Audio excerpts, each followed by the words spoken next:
Peace be with you. Friends, we come now to the third Sunday of Lent. We continue this journey through the holy season of Lent. I've often said that Lent is a bit like basic training for the military, or it's like two-a-day workouts before the football season begins. It's a getting back to fundamentals. I think here of the greatest golfer of all time, Jack Nicklaus. When Jack Nicklaus was at the height of his powers, he was the best player in the world. He would go during the offseason to his teacher, the man that taught him when he was just a kid, a guy named Jack Grout. And he would say, Jack, treat me as though I'm a beginner. He was the greatest golfer in the world, but he wanted his teacher to treat him like a beginner so that he'd go back again to the fundamentals. Well, I think of all this because our first reading for today is the Ten Commandments. And we all know, roughly, the Ten Commandments. How many of us could recite them? How thoroughly have we internalized the Ten Commandments? I think they function in a way as the fundamentals of the moral and spiritual life. Before I go on some mystical, flight of fancy, I better be grounded in the fundamentals. And the Ten Commandments, I think, lay those out. Now, there's no way in this brief sermon I can give a thorough treatment of the Ten Commandments. One of the best places, though, by the way, to look for that is the Catechism of the Catholic Church. Go look that up, and they have a very good, thorough treatment of each of the Ten Commandments. What I'm going to do is just spend maybe a minute and a half on each of the 10, just to give us some orientation. By the way, it's in Exodus chapter 20. So I spent some time today. Get your Bibles out. Exodus chapter 20, and read these famous commandments. Here's the first one. I'm the Lord your God. You shall have no other gods besides me. Now, you might recall from last week when I talked about the ordering of love.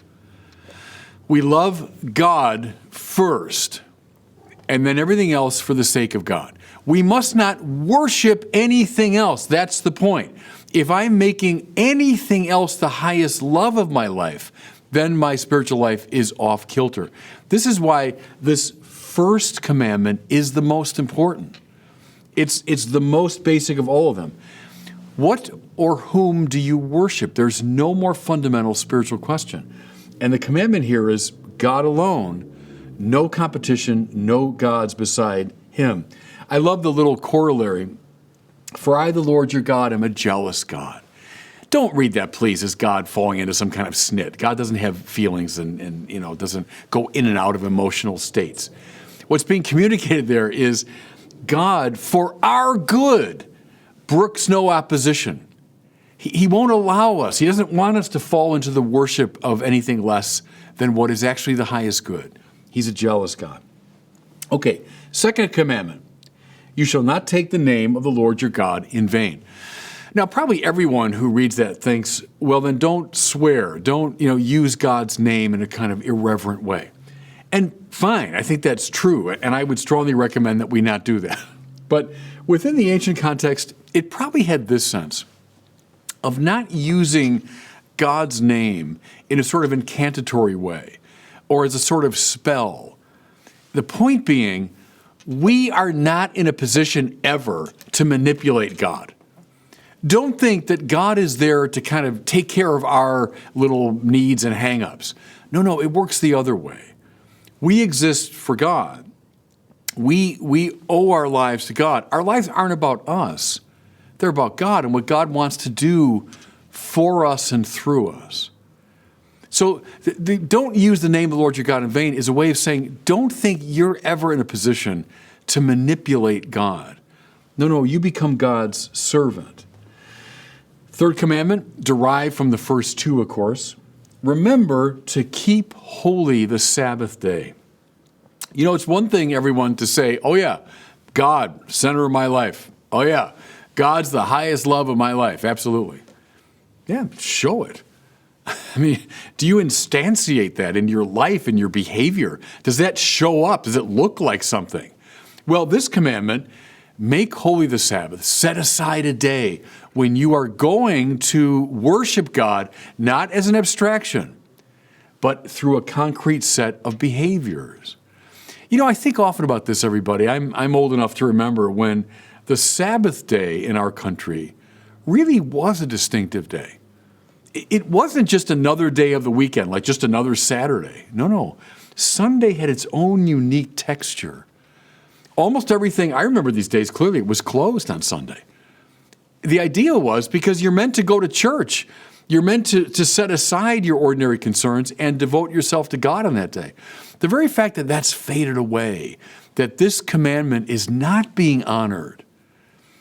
The very fact, when I was a kid, 97% of our country claimed belief in God or some affiliation with religion. Now, as high as 26% of our country says, I have no religion. Not honoring this commandment is a very serious business because it means we're not instantiating, concretizing our commitment to God. Okay, those first 3 commandments belong on what they call the first table of the law. Think of Moses coming down the mountain with the 2 tablets, right? On the first tablet, you've got the 3 commandments dealing with God. And appropriately, they come first. They're the most important. Then on the second tablet, the remaining 7 commandments have to do with our relations with each other. Okay, so the first of the second tablet, the 4th commandment, honor your father and your mother.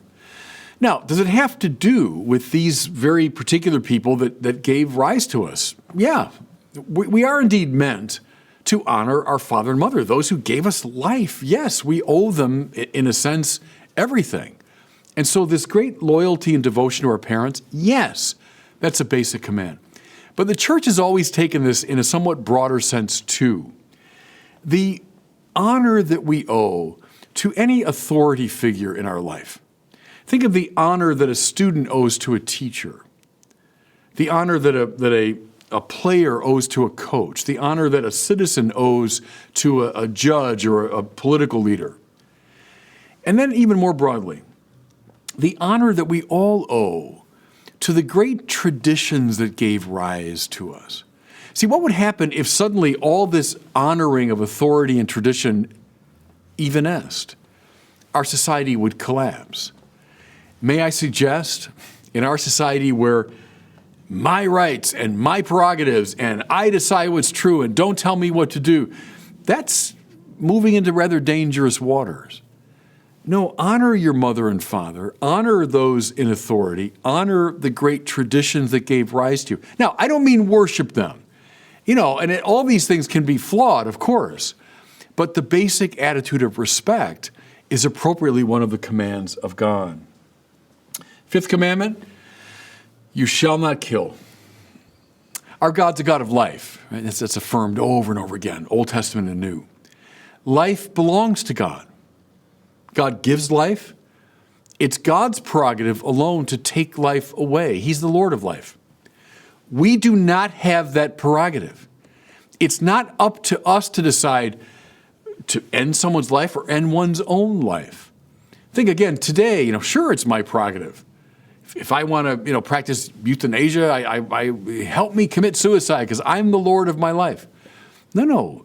Neither in life or death do we belong to ourselves. We belong to the Lord. And so you shall not kill.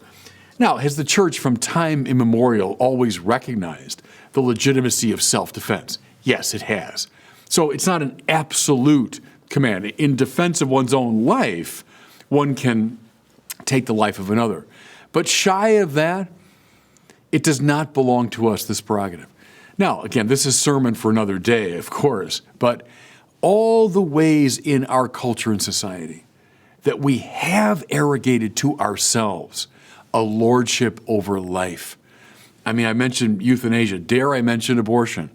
800,000 abortions roughly a year in our country. Something like 63 million since Roe v. Wade was passed. You shall not kill. You are not in command of life and death. God is. Worth thinking about, everybody. The famous 6th commandment, you shall not commit adultery. Of course, adultery means the violation of marriage vows, but the church has often taken this command in a broader sense to mean any violation of chastity. Now, what's chastity? It means sexual uprightness. It means right ordering, right behavior in the sexual area. Well, what's sex for? Well, it's just, just for my pleasure. No. The church has always said sex is for unity and for procreation. And therefore, it belongs within the context of a committed marriage between a man and a woman. Thou shalt not commit adultery, the church then takes broadly as any violation of that normativity. Again, do we tend to think, oh no, sex belongs to us. It's up to us to define it. I define it according to my personal whim. Well, no, sex has a objective ordering, and that should be honored. Seventh commandment, you shall not steal. I bet a lot of us, in small ways and great ways have often violated this commandment. And I mean, yes, that we take things from others, but construed more broadly, this commandment has to do with justice. Plato said, eons ago, a long time ago, justice is rendering to each his due. It's giving to other people what is due to them. Therefore, it's honoring their own identity. It's honoring their own property, honoring what belongs to them. When I violate this, I'm committing a deep injustice. This is a really good point of meditation, everybody. Do I always give to each person around me what is his or her due? Or am I often taking from them, for my purposes, what is due to them? That's what stealing involves, in big ways and in small. Eighth commandment, you shall not bear false witness against your neighbor. I think this commandment has extraordinary relevance today. So it has to do with speech, with truthful speech, but especially about other people, that I tell the truth about others. Social media, anybody? I mean, how often on social media we engage in the worst sort of calumny. I mean, attacking people. I mean, tearing down their reputations. How about the whole cancel culture, which has to do often with just destroying someone's life? Bearing false witness. Just ask yourself in the course of the day, how often have I really told the truth about other people? Or have I manipulated things to make them look bad, to tear them down, to cancel them? This ancient commandment, it's got extraordinary relevance today. Ask yourself some real honest questions about your speech. That's commandment 8. Can I bring together, as I come to a close, commandments 9 and 10? Namely, you shall not covet your neighbor's wife, and you shall not covet your neighbor's goods. I've spoken before about the great philosopher René Girard. Girard noticed what he called the mimetic quality of our desire. Mimesis just means imitation, right? His point was, very often, we desire things not because they're so great in themselves, but we desire them because someone else desires them, right? I mean, watch little toddlers, and there's a pile of toys, and one toddler has no interest in a toy until another toddler comes in and shows interest in it. Now, suddenly, I'm really interested in that one. Think of the way much of advertising works, right? Here's it's a pair of shoes. And maybe I'm not at all interested until I find out that some famous person likes those shoes. Well, then I start wanting them too. This is the mimetic or imitative quality of desire. Now, Girard's point is this. A lot of our conflict comes from this fact. Because if I desire something because you want it, you desire something because I want it, soon we will come into conflict with each other.